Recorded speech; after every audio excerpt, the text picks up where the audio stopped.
시청자 여러분 안녕하십니까? JTBC 아침 뉴스입니다. 오늘자 아침 신문부터 살펴보겠습니다. 먼저 전북일보입니다. 더불어민주당 차기 당대표 경쟁 구도가 이낙연 의원 대 김부겸 전 의원의 양자 대결로 좁혀지면서 전북 정치권의 표심이 어디로 향할지 관심이 모이고 있습니다. 이 의원에 대한 대세론이 형성될 만큼 세가 몰리고 있다는 분석이지만 자칫 영호남 경쟁 구도에 매몰될 수 있다며 경계하는 분위기도 있습니다. 전북 도민일보입니다. 코로나19 사태로 도내 헌혈자가 크게 줄어든 가운데 10대와 20대에 의존해온 헌혈 인구의 연령층이 다양해져야 한다는 지적이 나옵니다.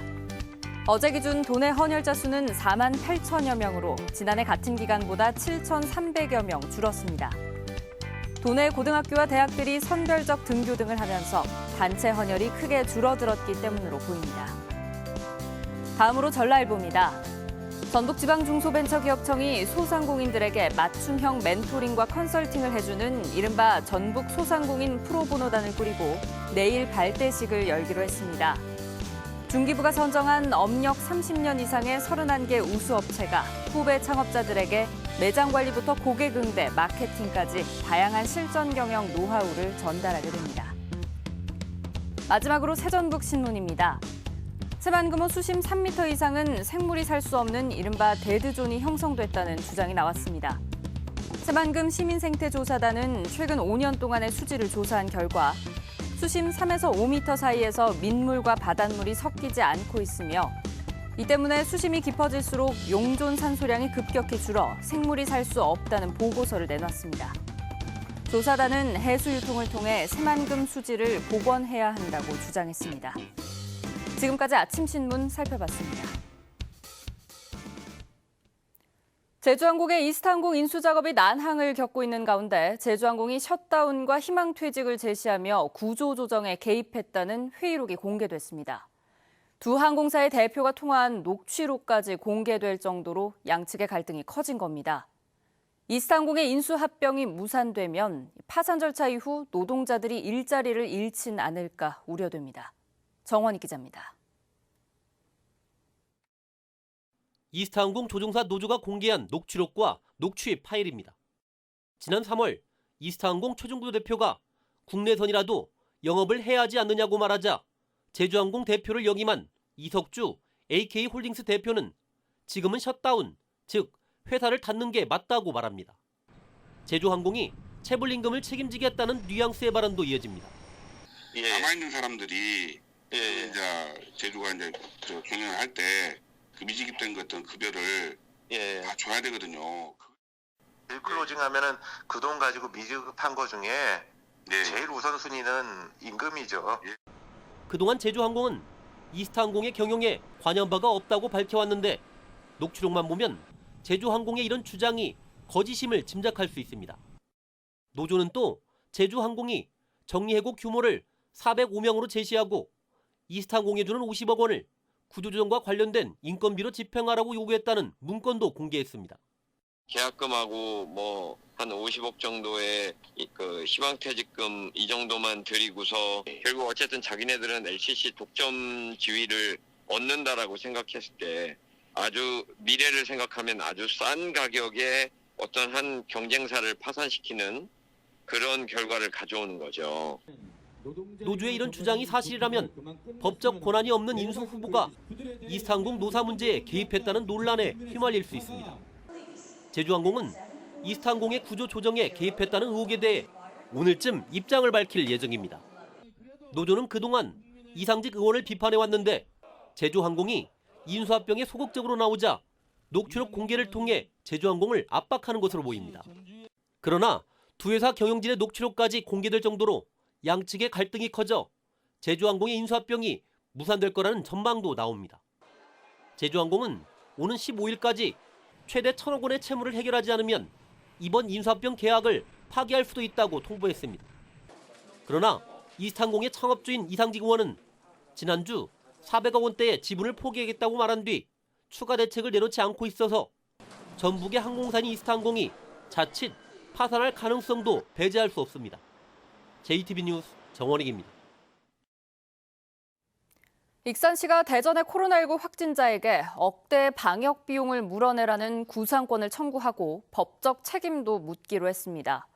익산에 사는 여성을 만난 사실을 숨기는 바람에 지역사회의 혼란과 부담을 가중시켰다는 이유입니다. 김진형 기자입니다. 지난달 21일 익산시 보건소를 찾은 60대 여성 A씨. 일주일 전 대전에서 대전 74번 확진자와 만났다면서 코로나19 검사를 요청했습니다. 하지만 익산시 보건소는 대전에 확진자가 밝힌 접촉자 명단에 A씨가 없다면서 A씨를 그냥 돌려보냈습니다. A씨는 이후 닷새 동안 일상생활을 하면서 114명과 접촉했고 열과 함께 근육통을 느낀 A씨는 다시 보건소를 찾아 검사를 받고 나서야 확진 판정을 받았습니다. 익산시는 초기 대응이 미흡했다면서도 대전의 확진자가 동선을 제대로 말하지 않아 A씨의 검사가 늦어지고 접촉자도 늘었다고 보고 있습니다. 익산시는 A씨와 접촉한 사실을 숨긴 대전 74번 코로나 확진자에 대해 구상권을 청구하기로 했습니다. 지난달 21일 이후 닷새 동안 A씨가 접촉한 114명의 검사비와 방역비 등으로 손해를 본 1억 6천여만 원을 물리겠다는 겁니다. 익산시는 이미 법률 자문을 마쳤다면서 다음 달 소송을 내기로 했습니다. 또한 감염병 예방법의 역학조사 사실 누락 등에 해당된다고 보고 형사고발도 추진하기로 했습니다.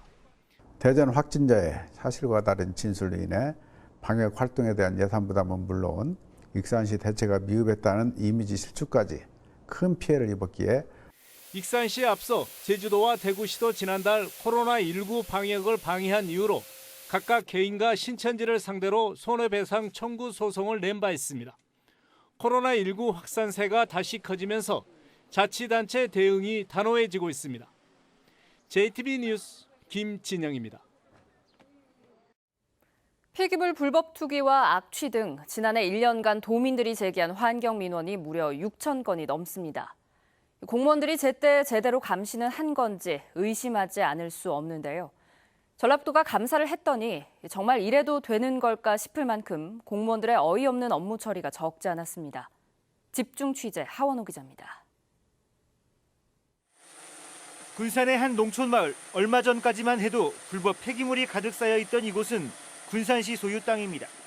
A씨는 지난 2006년 밭농사를 짓겠다며 군산시 땅을 빌려놓고 고물상을 차렸습니다. A씨는 다시 B씨에게, B씨는 다시 C씨에게 임대 계약을 맺고 땅을 빌려줬는데 C씨는 698톤의 폐기물을 무단 투기했습니다. 여기다 CCTV가 설치했었는데요. 여기 시에서 와서 설치해놓은 뭐에 야밤에 슬그머니 와갖고 버리고 가는데 전화를 하니까 통화가 돼야만 남 혼나야 돼요. 시청 사람들. 시 땅을 빌려 폐기물 처리장으로 쓴 것도 다른 사람에게 임대를 내준 것도 모두 불법이었지만 땅 주인인 군산시는 무려 10년이 지나도록 이 같은 사실을 몰랐습니다. 폐기물을 치우는데 군산시는 1억 6천만 원의 세금을 썼습니다. 빌려준 땅에 불법 폐기물이 쌓인 걸 몰랐던 것도 모자라 폐기물 처리 비용까지 떠안은 셈입니다. 갱신을 할 당시에 현장을 한번 나가서 확인을 해봤어야 되는데 미처 못했던 것 같아요. 그래서 몰랐던 것 같아요. 폐그물로 재활용 플라스틱 원료를 만드는 공장입니다. 이 업체에 허용된 폐기물 보관량은 1,640톤이지만 무려 4배가 넘는 6천여 톤이 산더미처럼 쌓인 채 방치돼 있습니다. 업체가 경영난을 겪으면서 처리시설 가동이 중단됐기 때문입니다. 이곳에 방치돼 있는 폐기물의 양은 6,467톤에 이릅니다. 행정 대집행을 통해 치우는 비용만 10억 원이 들어갑니다. 폐기물 처리 이행 보증조차 해지된 상태였지만 남원시는 새로 공장을 인수한 업체에 아무런 조치도 하지 않았습니다. 그 점에 대해서는 조금 미흡하게 한 부분이 있는데요. 9월 말까지 잘 치울 수 있도록 또 사업주의 의지가 명백하니까 일단 지켜보고 감시하고 있습니다. 더 황당한 사례도 있습니다. 남원의 이 농촌 마을 주민들은 1km 거리에 있는 음식물 쓰레기 처리장과 돼지 축사에서 발생한 악취로 고통을 겪고 있습니다. 남원시는 이렇게 악취 민원이 많은 7곳에 악취 시료를 자동으로 채취하는 장치를 설치했습니다. 2억 1천만 원의 예산을 썼습니다. 자동 채취 장치는 악취가 가장 높을 것으로 판단되는 부지 경계선과 배출구에 설치하도록 규정돼 있지만 남원시는 황당하게도 7곳 모두 사업장과 멀리 떨어진 마을회관 등에 측정기를 설치했습니다. 제대로 된 측정은커녕 기준치를 넘더라도 업체를 제재할 근거 자료로 사용할 수 없습니다. 설치된 장소가 규정에 맞지 않기 때문입니다.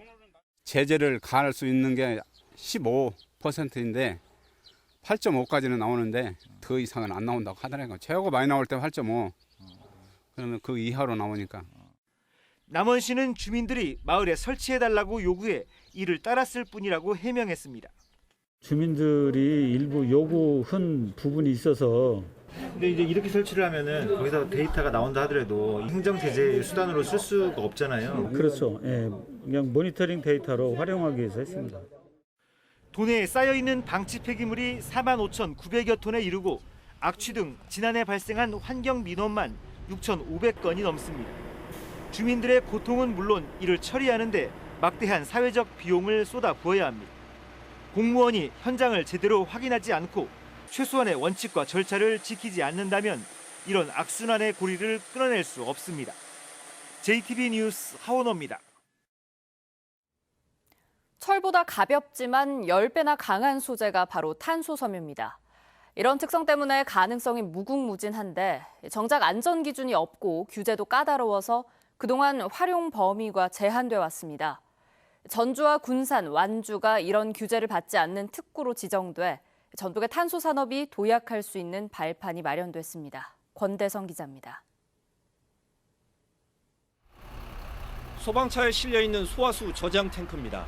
탱크 무게만 600kg이나 돼 많은 물이나 장비를 싣기가 어렵습니다. 물탱크가 가벼워지면은 초기 화재 진압에 필요한 소방 용수나 기타 구조 장비를 추가적으로 적재할 수 있어서 화재 진압에 도움이 될 것 같습니다. 가벼운 탄소 복합재를 사용하면 무게를 절반 이상 줄일 수 있지만 기준 자체가 없어 개발에 엄두를 못 냈습니다. 탄소 복합재로 만든 소형 선박과 대용량 수소 저장 용기 역시 실증 연구가 이루어지지 않아 안전 기준이 없습니다. 전주와 군산, 완주가 탄소 융복합 산업 규제 자유 특구로 지정돼 앞으로 4년간 자유로운 실증 연구와 개발이 가능해졌습니다. 한국탄소융합기술원과 일진복합소재 등 16개 기관과 기업이 참여합니다. 소재 국산화를 위해 실증 사업에는 효성 전주 공장에서 생산한 탄소 섬유가 사용됩니다. 도내에서 생산되는 탄소 섬유가 규제자유 특구에서 그렇게 소모가 되고 국내 시장의 약 30%에서 50%의 탄소 섬유 시장을 점유하게 될 것으로. 4년 뒤 완공되는 국가 탄소 전용 산업단지에는 탄소 관련 기업 70곳이 입주할 예정입니다. 소재 생산부터 중간재, 완제품까지 이어지는 탄소 산업의 생태계가 구축되는 셈입니다. 규제자유 특구의 지정은 탄소 산업의 체질과 생태계를 크게 강화하게 될 것입니다. 따라서 탄소 융복합 소재 적용 범위가 넓어지는 등 탄소진흥원 설립을 위한 탄소소재법 개정과 탄소 국가산단 지정에 이어 규제 자유특구까지 확정되면서 탄소산업 중심지로서 전북의 입지가 더 탄탄해졌습니다. JTB 뉴스 권대성입니다. 장수군이 민선 7기 후반기에 오고 싶고 사고 싶고 팔 걱정 없는 이른바 548 정책을 추진해 도약을 위한 발판을 마련하겠다고 밝혔습니다. 임실군은 폭염에 대비해 취약계층 보호에 나섰습니다. 송창용 기자입니다. 장영수 장수군수가 민선 7기 취임 2주년 기자회견을 갖고 남은 기간 오고 싶고 사고 싶고 팔 걱정 없는 이른바 548 정책을 추진하겠다고 밝혔습니다. 장군수는 이를 위해 국가 예산 4천억 원 시대 달성과 장수 누리파크 농촌관광 활성화 사업, 스마트팜 육성, 과수거점 산지 유통센터 개선 등을 추진하겠다고 덧붙였습니다. 임실군이 홀로 사는 노인과 장애인 등 폭염에 취약한 178가구를 대상으로 방문 상담을 시작했습니다. 임실군은 방문 상담을 통해 이들 가구의 주거 환경과 가구원들의 건강 상태를 확인하고 어려움을 해소하기로 했습니다. 우리 군에서는 여름철 폭염을 대비하여 일상생활에 어려움을 겪고 있는 취약계층 사례가구 180여 가구를 7월 한 달간 집중 방문 기간으로 정해 맞춤형 상담을 추진하고 있습니다. 남원시가 남원세무서와 남원농협도통지점, 하정동 새마을금고 등 3곳에 무임인원 발급기 3대를 추가로 설치했습니다. 이로써 남원시의 무임인원 발급기는 10대로 늘었고 이 가운데 시청 민원실에 있는 무임인원 발급기는 평일 야간이나 공휴일에도 이용할 수 있습니다.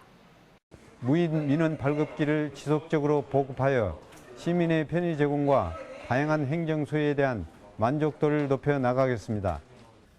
군산시가 자동차 융합 기술원과 협약을 맺고 상반기에 공영주차장 5곳에 전기차 급속 충전기 10개를 설치했습니다. 군산시는 하반기에 추가로 급속 충전기 15개를 설치해 늘어나는 전기차 수요에 대비하기로 했습니다. JTB 뉴스 송창용입니다. 현대자동차가 전주 공장에서 생산하는 수소 전기 트럭인 액션트 10대를 스위스에 처음으로 수출했다고 밝혔습니다. 액션트는 34톤급으로 한 번 충전하면 400km를 달릴 수 있습니다. 현대차는 올해 말까지 40대를 더 수출하는 등 오는 2025년까지 단계적으로 모두 1,600대를 스위스에 수출할 계획입니다. 무주와 전주에 내려졌던 호우특보는 어젯밤 모두 해제됐고 전라북도 전역에 내리던 장맛비는 모두 그쳤습니다. 어제부터 지금까지 내린 비의 양은 무주 135.5mm를 비롯해 전주 70.5, 진안 주천 43.5, 김제 16mm 등입니다. 본격적인 더위가 시작된다는 절기상 소서인 오늘은 가끔 구름이 많겠습니다. 오늘 아침 기온은 20도를 웃돌고 있으며 낮 최고 기온은 어제보다 3도가량 높은 27도에서 30도로 후텁지근하겠습니다. 당분간 구름이 많은 가운데 30도 안팎의 더위가 이어지다 금요일과 토요일에 다시 장맛비가 내리겠습니다.